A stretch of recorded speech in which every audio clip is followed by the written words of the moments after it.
The Food Media Network presents Kitchen Lingo, the 5-second culinary vocab learning challenge. Common culinary terms range from various ways to serve and prepare food and beverages, to kitchen items and equipment, to the names of the dishes themselves.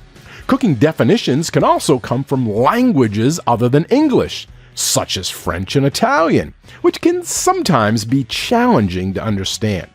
However, learning as many kitchen terms and culinary vocabulary as you can helps provide a fundamental knowledge for any food and beverage professional or enthusiast. Do you know what today's word means in the culinary world? Well, you will have 5 seconds before the answer is revealed. But if you need more time, you can always hit pause. Today's word is Tomalley, spelled Tomalley. Tomalley. 5, 4, 3, 2, 1, 0. According to the Food Lover's Companion, Tomalley is considered a delicacy and is the green-colored liver of a lobster. It may be eaten alone, but it is also often added to sauces as well.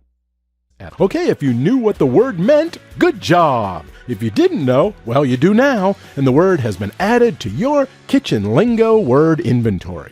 Thank you for playing, and if you haven't yet subscribed, please do so. It's free, so that way you'll be notified when the next Kitchen Lingo Culinary Vocab Learning Challenge is available.